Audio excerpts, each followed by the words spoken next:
Greetings and welcome to another video of the Hindu vocab series. My name is Prashant Dhawan. आज है 12/5/2017. So without wasting a single moment, let's discuss the beautiful quote of the day. आज की coat है bye Benjamin Franklin. कमाल के व्यक्ति थे. कभी यूएस के प्रेसिडेंट तो नहीं बने, बट कई प्रेसिडेंट से भी ऊंचा कद है इनका, क्योंकि इनकी लेगेसी कमाल की है. इन्वेंटर थे, म्यूजिशियन थे, बहुत कुछ थे ये. He was a politician, America के फाउंडिंग फादर्स में से हैं. खैर, ये कोट कमाल की है. Tell me and I forget, मतलब बस मुझे बता दोगे ये ऐसे है, मैं भूल जाऊंगा. Teach me and I may remember, मुझे एग्जाम्पल्स दे देकर थोड़ा सा एलैबोरेट करके समझाओगे तो शायद मेरे दिमाग में याद रहे. Involve me and I learn, कि अगर आप मुझको इन्वॉल्व कर लें उस प्रोसेस में, तब जाके मैं सीखूंगा. मेरी कोशिश भी यही रहती है. जब मैं आपको कहता हूँ कि सेंटेंस बनाओ, एमसीयूज़ के आंसर दो, मैं चाहता हूँ कि आप भी इन्वॉल्व हो. ये नहीं हो कि सिर्फ बाबा जी का प्रवचन चल रहा है, मैं बैठ गया, मैंने बोल दिया, आपने कहा चलो वो कैब हो गई, बस. नहीं, it's important for you to act as well. आपकी इन्वॉल्वमेंट बहुत ज़्यादा महत्वपूर्ण है. और सिर्फ ये हिंदू वोकैब सीरीज़ के लिए नहीं, अलग से भी अगर कभी पढ़ोगे तो सिर्फ ये मत करना कि हाँ आप अखबार खोल के बैठ गए हो, पढ़ रहे हो. नहीं, you need to get involve. इधर उधर से और रिसोर्सेज देखो, थोड़ा सा कोरिलेट करने की कोशिश करो इन्फॉर्मेशन को. That is called getting involved. That's how you will learn. और ये मेरे शब्द नहीं है, these are the words of Benjamin Franklin, perhaps one of the greatest thinkers in American history. पहला शब्द है, वर्ब डिस्कस करूंगा पहले, फिर नाउन फॉर्म डिस्कस करूंगा इसकी. लुअर. लुअर की हिंदी फॉर्म होती है चारा. आपको पता है मछली कैसे पकड़ते हैं? वो एक धागे पे चारा डाल देते हैं, चारे को पानी में डाल देते हैं, और उसके बाद वो मछली उस चारे को पकड़ने की कोशिश करती है. ठीक है, तो यहाँ पे द हिंदू एडिटोरियल में लिखा हुआ है अ फेमिलियर लुअर, मतलब जाना पहचाना एक चारा आप कह लो. तो यहाँ पर एज ए वर्ब अगर हम देखें तो इसका मतलब होता है टेम्प्ट अ पर्सन और एनिमल टू डू समथिंग और to go somewhere, specially by offering them some form of reward. तो इसको रिश्वत से कंफ्यूज मत कर लेना. ठीक है, ये रिश्वत से काफ़ी डिफरेंट है. तो इसके सिनोनिम्स होंगे किसी को टेम्प्ट करना, ललचाना, इंसाइट करना, अट्रैक्ट करना अपनी तरफ के, यहाँ पे आ जाओ, ये कर लो, दूर से उसको कोई रिवॉर्ड दिखाते हुए. ठीक है, किसी को कोक्स करना, किसी को परसुएड करना. अच्छा, तो यहाँ पे एक बहुत ही बढ़िया सेंटेंस है जिससे आपको इसका मतलब क्रिस्टल क्लियर हो जाएगा. Low prices and attractive loan options are luring customers like never before. तो आपको पता है जिस तरीके से अभी लोन्स की जो ऑप्शंस हैं वो बढ़ती जा रही है, प्राइसेस कम हो रहे हैं रियल एस्टेट के, तो उससे क्या हो रहा है, लोग ल्यूर हो रहे हैं. ठीक है, एक तरीके से चारा था डाल दिया उन्होंने, और उससे लोग अट्रैक्ट हो रहे हैं कि हमको भी अपना घर खरीदना चाहिए. अच्छा, ये तो हो गया एक वर्ब. एक नाउन के रूप में इसको यूज़ करना है तो आप कहोगे the film industry always has been a glamorous lure for young girls. तो एक तरीके से फिल्म इंडस्ट्री क्या है, चारा सा होता है, ग्लैमरस सा चारा होता है, जिससे जो यंग गर्ल्स होती हैं वो अट्रैक्ट होती हैं उसके प्रति. ठीक है, तो ल्यूर एज ए नाउन उसका मतलब होता है समथिंग दैट टेम्प्ट्स और is used to tempt a person और एनिमल टू डू समथिंग. ठीक है, सो अब इसका एक और एग्जांपल मैं यही बता सकता हूँ कि IPL is a great lure for international cricketers. तो काफ़ी इंटरनेशनल क्रिकेटर्स हैं, उन्होंने रिटायरमेंट ले ली है, अपने देश के लिए नहीं खेलते, क्योंकि वो चाहते हैं आईपीएल के लिए खेल लूँ, 3-4 साल खेल लूँगा, इतने पैसे कमा लूँगा जितने इंटरनेशनल क्रिकेट में 10 साल में नहीं कमा पाऊंगा. So IPL is also a great lure. The next word is gorge. बहुत ही ज़्यादा महत्वपूर्ण शब्द है. देखो, वर्ब है, इसका मतलब होता है ठूस के खाना, जल्दी जल्दी खाना, बहुत सारा खाना, ठूस के खाना. तो देखो यहाँ पे इसके सिनोनिम्स होंगे ईट ग्रीडीली, ईट हंग्रीली, गजल अप. गजल अप भी कह सकते हो. Gobble up. गॉबल अप बहुत ज़्यादा महत्वपूर्ण एक फ्रेजल वर्ब है. ठीक है, गॉबल अप करना, जल्दी जल्दी खाना. गल्प डाउन कह सकते हो आप. Swallow, हरिडली, devour. डिवावर और जगह भी यूज़ करते हैं. फॉर एग्जांपल डीमन होता है ना, हमारे एशियन कल्चर में इतना मानते नहीं है, बट वेस्टर्न कल्चर जो है क्रिश्चियनिटी में, वहाँ पे मानते हैं कि जो डीमन होता है, राक्षस होता है, वो आत्मा को क्या करता है, डिवावर करता है, आत्मा को अपने अंदर ले लेता है वो. ठीक है, तो सोल को डिवावर करता है वो. खैर, यहाँ पे खाने को डिवावर कर रहे हैं, ये हम बात कर रहे हैं. तो इसका जो रूट वर्ड है वो है GORG, गॉर्ज. तो इसका मतलब होता है थ्रोट. अब आप कहोगे थ्रोट क्यों मतलब होता है गॉर्ज का, वहाँ से ये ठूस के खाने का क्या रिलेशन? देखो, खाना आप निगलते कहाँ से हो, थ्रोट से ही तो निगलते हो ना. पास तो थ्रोट से ही करता है ना. ठीक है, खाना अटकता है तो कहाँ अटकता है, थ्रोट भी अटकता है ना. ठीक है, तो अब देखो इसका जो यहाँ पर मतलब है, इससे जो रूट वर्ड से वर्ड्स बनते हैं, पहले तो गॉर्ज हमने डिस्कस कर लिया, ठूस के खाना. फिर गॉर्जस भी यहीं से ही बनता है। आप कहोगे गॉर्जस तो सर मतलब ब्यूटीफुल होता है, तो यहाँ पर खाने ठूसने से क्या मतलब? देखो, गॉर्जस जो शब्द है ना, इसका जो ओरिजिन था वो था एक नेकलेस से, कि नेकलेस कोई इतना सुंदर हो कि वो बहुत ज़्यादा ब्यूटीफुल हो, तो वहाँ पे लोग कहते रहे गॉर्जस है वो। और गॉर्जस क्यों कहते रहे, ये रूट वर्ड क्यों आ गया? क्योंकि नेकलेस भी कहाँ पे पहना जाता है? गर्दन के पास, और गर्दन में क्या होता है आपका? थ्रोट होता है, ठीक है? तो वहाँ से आता है गॉर्जस। फाइनली गार्गल करना, गार्गल भी आपको पता है, जो पानी से हम करते हैं अपना मुंह साफ करने के लिए गार्गल करते हैं, तो क्या करते हैं? थ्रोट से ही तो हम एक तरीके से प्रेशर ला रहे होते हैं ताकि वो पानी है वो गार्गल करे, ठीक है? तो तीनों के तीनों जो वर्ड्स हैं उसके यहाँ पे जो रूट वर्ड है वो है गॉर्ज, याद रख लेना। The next word is manner. Manner होता है एक बहुत ही बड़ा घर, हवेली कह सकते हो आप। तो हम कह सकते हैं large country house with lands. अच्छा देखो, यहाँ पर इसके जो सिनोनिम होंगे वो होंगे मैंशन, स्टेटली होम या बड़ा घर, बिग हाउस, जरा यहाँ पे है। अब देखो, इसका जो रूट वर्ड है ना वो है मैंस। मैंस का मतलब होता है जहाँ पर आप स्टे करते हो, वेयर यू ड्वेल, ठीक है? तो वहाँ से बनता है पहली बात मैंशन। मैंशन भी ये ऐसी होती है, हवेली सी होती है, बहुत ही बड़ा घर होता है, ठीक है? अब जैसे किसी ने बैटमैन अगर देखा हो, तो बैटमैन रियल लाइफ में जो बंदा होता है वो ब्रूस वेन होता है, बहुत ही एक बिलियनियर आदमी दिखाया है, आई थिंक मिलियनियर तो है ही। तो उसका एक मैंशन होता है, ठीक है? तो उसमें मैंने सेंटेंस भी बनाया यहाँ पे, Batman secret cave is under the when manner. तो वेन मैनर के अंडर ही उसने वो गुफा सी बना रही होती है, वहाँ पर अपने जो भी हथियार वगैरह रखता है वो, ठीक है? तो एक तो हो गया मैंशन, दूसरा मैनर हमने डिस्कस कर लिया, तीसरा जो है परमानेंट। परमानेंट मतलब जहाँ पे कोई चीज़ परमानेंटली हो, ठीक है? सीधी सी बात है, परमानेंट का मतलब आपको पता ही होगा। रिमेन, जहाँ पे कोई चीज़ रहती हो, ठीक है? जहाँ पे वो स्टे करती हो, जहाँ पे वो ड्वेल करती हो, ठीक है? तो रूट वर्ड है इसका मैंस। तो तीनों जो है याद कर लेना, मैनर और जो मैंशन है, इससे आपको पक्का याद हो जाएगा। जो एक और सेंटेंस आप बना सकते हो सिंपल सा, वो ये भी है, he won a manner in the lottery. In a lottery भी कह सकते हो कि एक लॉटरी में उसने क्या जीता, एक बहुत ही बड़ा इस टाइप का घर। अगला शब्द बहुत ज़्यादा महत्वपूर्ण है, ध्यान से सुनना, रूट वर्ड से समझाऊंगा। पॉइगनेंट, हाँ इसको पॉइगनेंट नहीं कहते, पॉइगनेंट होता है, ठीक है? वैसे इसका जो रूट वर्ड है वो होता है पंजरी, बट अब यहाँ पर जी साइलेंट है तो समझ जाना, ठीक है? प्रोनाउंसिएशन इसकी और है, कई लोग समझते नहीं है कि जब मैं रूट वर्ड समझा रहा होता हूँ तो मुझे एक वर्ड को उस तरीके से बोलना पड़ेगा ताकि वो रूट वर्ड से मेल खा सके, ठीक है? तो वैसे जब कन्वर्सेशन में इसको यूज़ करोगे तो पॉइंटेंट यूज़ करना, रूट वर्ड के लिए जो है वहाँ पर जी समझ लेना कि वहाँ पे आएगा, ठीक है? तो पॉइंटेंट का मीनिंग होता है कोई ऐसी चीज़ जो आपके अंदर सैडनेस जगा दे, something that makes you feel regretful, ठीक है? That thing is poignant. कोई मूवी का सीन चल रहा है, बाप बेटे का कोई है कि बाप मर गया बेटा रो रहा है, पॉइंटेंट है, सैडनेस जगा रहते हैं आपके अंदर। तो इसके सिनोनिम्स होंगे टचिंग, कोई चीज़ जो टचिंग हो, मूविंग, ये फिजिकली मूविंग नहीं, ठीक है? कोई चीज़ हिल रही है, मूविंग इन द सेंस आपको इमोशनली मूव कर रही है वो toward sadness, of course. Sad, saddening, affecting, pitiful, piteous. Pathetic अगर मैं यहाँ पे कहता हूँ, ये नेगेटिव फॉर्म में नहीं कह रहा, पथेटिक इन द सेंस कि कोई चीज़ जो आपको तरस दिलवा दे उस पर, ठीक है? सॉरोफुल, मॉर्नफुल भी कह सकते हो, जिसपे मॉर्न करने का मन करे आपका। Alright, so this is poignant. इसका जो रूट वर्ड है ना वो है पंगरी।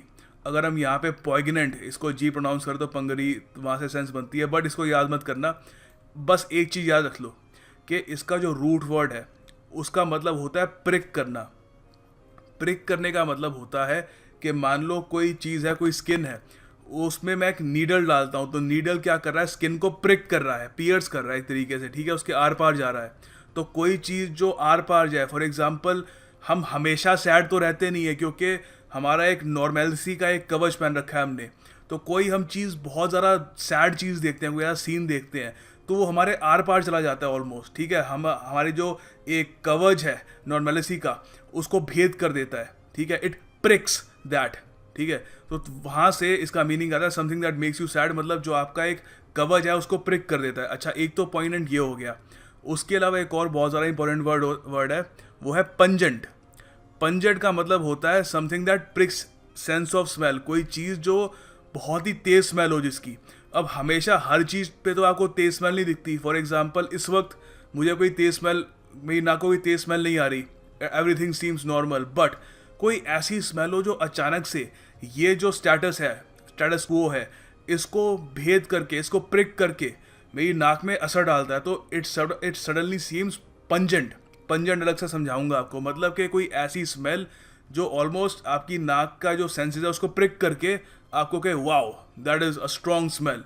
ठीक है, तो दोनों वर्ड जो हैं जुड़े हुए हैं। पॉइगनेंट मतलब कोई ऐसी चीज़ जो बहुत ज़्यादा सैड हो, जो आपको सैड बना दे। पंजेंट मतलब जो ऐसी चीज़ जो बहुत ज़्यादा स्मेल कर रही हो, not necessarily in a negative way. ठीक है, कुछ हद तक सम और न्यूट्रल वे भी हो सकता है। पंजेंट पे थोड़ा सा और ध्यान देता हूँ। अच्छा, पंजेंट पे हमने अभी बात करी थी। ठीक है, तो इसके सिनोनिम्स देख लो, strong, powerful, pervasive, penetrating, having a strong taste और स्मेल। तो जो आपके सेंसेस हैं उन पे एक तरीके से प्रिक कर दे उस पर। तो यहाँ पे मैं कह सकता हूँ कि जो जलता हुआ प्लास्टिक है तो उसकी जो स्मेल है वो क्या है, बहुत ही पंजेंट है। तो इसका जो एंटोनिम होगा वो होगा ब्लैंड या माइल्ड। ब्लैंड होता है फीका। अब जैसे ब्रिटिश खाना होता है उसके लिए बहुत ज़्यादा लोग यूज़ करते हैं कि British food is very bland, tasteless होता है, कुछ ना कुछ मीठा होता है, ना ज़रा बिटर होता है, ना कुछ होता है, तो बहुत ही ज़्यादा ब्लैंड होता है। तो अब देखो इसका मतलब कि वो पंजेंट नहीं होता, कि जो आपके सेंसेस है उसको प्रिक नहीं कर पाता, कुछ अफेक्ट नहीं कर पाता उस पर। अगला शब्द है मोरॉन। इसको रूट वर्ड से डिस्कस नहीं करूंगा, सिंपल वर्ड है। सिंपल तो नहीं, मतलब काफ़ी बार यूज़ बहुत ज़्यादा होता है, तो वैसे याद रख लो इसको। मोरॉन एक नाउन है, पहली बात तो एडजेक्टिव नहीं है। तो मोरॉन मतलब एक बेवकूफ़ आदमी, एक स्टूपिड आदमी, एक निनकम्पूप भी आप कह सकते हो। ठीक है, ब्लॉकहेड, बफून। अब देखो, मोरॉन को अगर आप एक एडजेक्टिव की तरह यूज़ करना चाहते हो तो आप कहोगे मोरॉनिक। कोई डिसीजन है, फॉर एग्जाम्पल यूएस ने इराक को इन्वेड किया था अंडर जॉर्ज डब्ल्यू बुश, तो आप कहोगे कि दैट वाज अ मोरॉनिक डिसीजन। आप कहना चाहते हो बहुत ही स्टूपिड, बेवकूफ़ डिसीजन था वो, आप कहोगे दैट वाज अ मोरॉनिक डिसीजन। ठीक है, तो यहाँ पे इसका एक सिंपल सा सेंटेंस बना दिया मैंने कि he felt like a moron when he couldn't answer a very simple question, very easy question. तो यहाँ पे इसका जो एंटोनिम होगा वो होगा कोई इंटेलेक्चुअल आदमी हो, कोई आदमी स्मार्ट हो या जीनियस हो। सिंपल वर्ड है। आगे यहाँ पर एक ईडियम है, to be wise after the event. मतलब कि कोई का एक इवेंट हो जाए, कुछ एक बुरा हो जाए, बुरे काम के लिए यूज़ करते हैं। कोई अगर ख़राब काम हो जाए उसके बाद अचानक से सद्बुद्धि आ जाना। फॉर एग्जाम्पल कि कोई आदमी है, उसने कहीं पे पैसे इन्वेस्ट करने थे, एक कंपनी है ख़राब रेपुटेशन वाली, उसको वहाँ पे इन्वेस्ट करने नहीं चाहिए थे, बट उसने फिर भी किए, पैसे डूब गए। फिर उसने सोचा हाँ रेपुटेशन ख़राब थी उस कंपनी की, पैसे इन्वेस्ट नहीं करने चाहिए थे। तो उसको क्या हुआ, उसने अचानक से उसको सद्बुद्धि आ गई पैसे डुबाने के बाद। ठीक है, ये एक एग्जाम्पल है to be wise after the event. तो यहाँ पे एक बहुत ही बढ़िया सेंटेंस है कि Donald Trump has reportedly said that US shouldn't have invaded Iraq, it is easy to be wise after the event. तो अभी डोनाल्ड ट्रंप साहब काफ़ी कह रहे हैं कि इराक में हमको इन्वेजन नहीं करनी चाहिए थी, सीरिया को टॉपल नहीं करना चाहिए था, लीबिया को टॉपल नहीं करना चाहिए था। तो ये अब क्या है, अब हो गया जो करना था। वहाँ पे आईसीस अब आ चुका है, हज़ारों लाखों लोग मर चुके हैं, उन कई करोड़ों लोगों की ज़िंदगी ख़राब होने के अब चांसेस हैं, क्योंकि रेफ्यूजी वगैरह भी अब इधर उधर जाएंगे, पूरा मिडिल ईस्ट जल रहा है। हो गया तो उसके बाद तो ईजी होता है ना, हाँ ये नहीं करना चाहिए था मुझे। ठीक है, so this is to be wise after the event. आगे आप लोगों के लिए एमसीक्यू है, बताओ इस ईडीएम का अर्थ क्या है, टू फेस द म्यूज़िक। तो स्टडी आईक्यू पे मैंने एक बहुत ही बड़ी वीडियो बनाई थी ऑन ईडीएम्स एंड फ्रेजेस, वहाँ पे मैंने कवर किया है। चाहो तो वीडियो वो देख सकते हो, करीब 82,000 लोगों ने वो वीडियो ऑलरेडी देख ली है, तो आप भी उसका फ़ायदा ज़रूर उठाइएगा और वहाँ पे आपको समझ में आ जाएगा इसका मतलब क्या है। खैर, अगर आप में से किसी को वैसे आइडिया हो कि टू फेस द म्यूज़िक का मतलब क्या है, कमेंट सेक्शन में ज़रूर बताइएगा। I want to know how many of you can actually answer this question. अब देखो अगला वर्ड है एपरेशन। एपरेशन का मतलब समझाता हूँ, इसका रूट वर्ड भी समझाऊंगा अच्छे से, काफ़ी इंपॉर्टेंट वर्ड है। देखो इसका मतलब होता है the spirit of a dead person appearing in a form that can be seen. अब मान लो अब आप बैठे हो, आप वीडियो सुन रहे हो मेरी, ठीक है, जो भी बोल रहा हूँ सुन रहे हो। अब आपके पीछे एक भूत खड़ा हुआ है, ठीक है, आपको पता नहीं क्योंकि वो इनविजिबल है, दिख नहीं सकता। बट सडनली वो भूत डिसाइड करता है कि मैं अपनी एक फिजिकल फॉर्म में दिखना स्टार्ट कर देता हूँ। ठीक है, तो वो सफ़ेद कपड़ों में जैसे भी भूत दिखते हैं हमारी इमेजिनेशन में, जैसे भी होता है वो आपको दिखना शुरू हो जाता है। ठीक है, मस्त पूरे दांत वात निकले हुए, खून टपक रहा है टाइप भूत। तो वो क्या है, दैट इज़ एन एपरेशन। ठीक है, तो एपरेशन होती है कि किसी spirit of a dead person, कोई मरे हुए आदमी का स्पिरिट जो अचानक से आपको दिखना शुरू हो जाए। ठीक है, तो इसके सिनोनिम्स होंगे अपीयरेंस, मैनिफेस्टेशन, मटीरियलाइजेशन, इमर्जेंस। अब देखो ज़रूरी नहीं है कि किसी नेगेटिव फॉर्म में कि कोई भूत प्रेत वगैरह उसी का ही ऑपरेशन हो। कोई अच्छा आदमी, for example Alexander the great, कोई म्यूजियम में जा रहा है, उसको अलेक्जेंडर द ग्रेट का ऑपरेशन दिख जाए वहाँ पर कि अलेक्जेंडर चुपचाप बैठा हुआ है, अपनी तलवार वगैरह शार्प कर रहा है, ठीक है। उसको कुछ भूत भूत की तरह वहाँ पे उसको डरा नहीं रहा, बट उसको एक उसकी मैनिफेस्टेशन दिख रही है कि वो मर चुका है बट स्टिल मैं उसकी अभी भी उसको जो उसका स्पिरिट है उसको देख सकता हूँ, ठीक है। तो देखो इसका जो रूट वर्ड है वो है PARI, ठीक है, पैरी। इसका मतलब होता है साइड में आ जाना, मतलब दिख पाना, ठीक है। तो इससे बहुत सारे वर्ड्स बनते हैं। एपरेशन हमने डिस्कस कर लिया। अपेरेंटली भी यहीं से ही बनता है।